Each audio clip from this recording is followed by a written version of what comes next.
अस्सलाम वालेकुम स्टूडेंट, आप देख रहे हैं मेरे यूट्यूब चैनल तालीमी तरबियत की दुनिया। मैं हूं मोहम्मद यासिर इकबाल।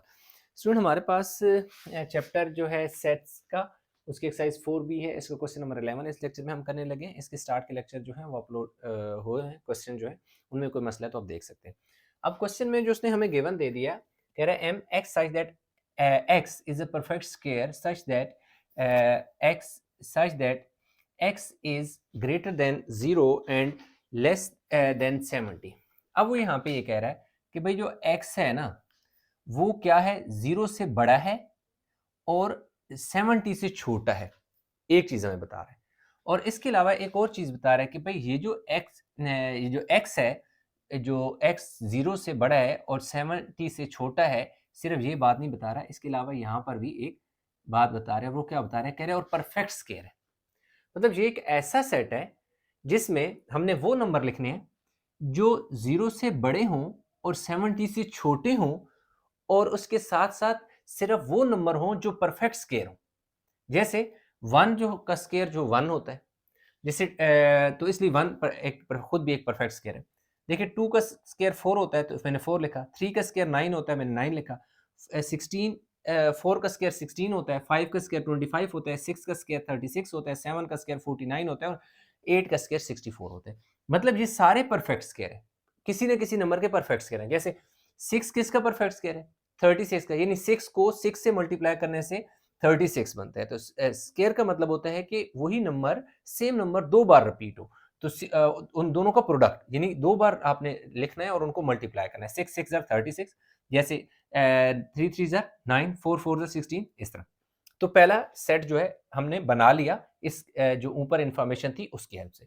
अगेन यहाँ पर भी एक सेट उसने दिया हुआ है जिससे हम इन एक सेट नोटेशन में लिखना है, x such that x is a perfect cube। जहां पर परफेक्ट स्क्वायर की बात कह रहा है, यहां परफेक्ट क्यूब की बात कर रहा है। और जो रेंज है वो यही है कि x बड़ा है 0 से, छोटा है 70 से। तो 1 का क्यूब 1 होता है। 1 के बाद देखो 2 का क्यूब 8 होता है। 2 का क्यूब यानी 8 कैसे है, 2 का क्यूब, यानी 2 को 3 टाइम मल्टीप्लाई करने से 27 का मतलब है कि 3 का क्यूब, 4 का क्यूब, यानी 2 को 3 टाइम मल्टीप्लाई करने से 8 होता है। तो 2 का क्यूब, यानी 2 का क्यूब लेने से 8 होगा, 3 का क्यूब लेने से 27 होगा, 4 का क्यूब लेने से 64 होगा। अगर हम 5 का क्यूब लें तो वो क्या हो जाता है, 125 हो जाता है, जो कि इस गिवन कंडीशन से ज्यादा आगे निकल जाएगा। उसने कहा है कि 70 से छोटे होने चाहिए, इसलिए यहां पर हमने 64 लिखा। इसी तरह यहाँ पर हमने 81 क्यों नहीं लिखा, क्योंकि ये 1 का स्क्वायर 2 3 4 5 6 7 8 9 का स्क्वायर 81 हो जाता, जो कि इससे बड़ा हो जाता 70 से। उसने कहा था कि 70 भी नहीं होना चाहिए, 70 से छोटा होना चाहिए। तो ये उसने पहला जो हमसे चीज कही थी कि पार्ट 1 में कि इन दोनों को सेट नोटेशन में लिखे, तो हमने लिख दिया। ये मैंने आपको सिर्फ एक्सप्लेन के लिए लिखा है, आप लिखने की जरूरत नहीं है। इसको मैं मिटा देता हूँ। दूसरी नंबर 2 पे उसने क्या कहा था कि भाई विन डायग्राम बनाए। अब हमने विन डायग्राम ऐसे बनाई कि ये देखिए, हमने एम का एक सर्कल बनाया और पी का भी एक ऐसे सर्कल बनाया। जो सर्कल होता है वो सेट की रिप्रेजेंटेशन होती है। तो इन दोनों ने एक दूसरे के ऊपर ओवरलैप किया। क्यों ओवरलैप किया, क्योंकि इनकी ये देखो 1 इसमें भी है, 1 इसमें भी है, 64 इसमें भी है, 64 इसमें, यानी कुछ ना कुछ कॉमन था, इसलिए ये ओवरलैप किया। अब जो नंबर कॉमन थे, यानी इधर भी है 1 और 64, इधर इसमें भी है, और 1 और 64 इधर कॉमन है, तो इसलिए ये कॉमन रीजन में आएगा। अब बाकी जो है आपने एम में क्या कौन से नंबर लिखने हैं, यानी 1 और 64 को छोड़कर बाकी नंबर इस रीजन में आ जाएंगे जो अनकॉमन है, यानी 4 9 16 25 36 49 ये आ गए। इसी तरह इसकी बात करें तो 1 और 64 तो क्या हुआ कि ये कॉमन रीजन में आ गया। बाकी रह गया जी 8 27, तो 8 और 27 को इधर लिख दिया। नंबर 2 पार्ट भी इसका हो गया। नंबर 3 की बात करें, पार्ट नंबर 3 की, तो पार्ट नंबर 3 में उसने हमें कहा था कि इन दोनों का इंटरसेक्शन ड्रा करना है। और कहां से, विन डायग्राम के लास्ट नंबर 3 में कह रहा है, from the Venn diagram list all the elements in M intersection B P in set notation, के एम और पी को सेट नोटेशन में लिखना है। देखो हमने सेट नोटेशन में लिख दिया। तो इतना सा क्वेश्चन था स्टूडेंट, कंप्लीट हो गया। वीडियो को पास करके उतार ले ताकि हम इसका 12 पार्ट जो है ना उसकी तरफ मूव करें। क्वेश्चन 12 में स्टूडेंट उसने हमें क्या दे दिया कि भाई इसे मैं रेड मार्कर उठा लूं, x such that x is a multiple of 8 such that x is greater than 0 and less than 32। अब वो कह रहा है कि आपने n सेट में वो नंबर लिखने हैं जो क्या हो, मल्टीपल ऑफ 8 हो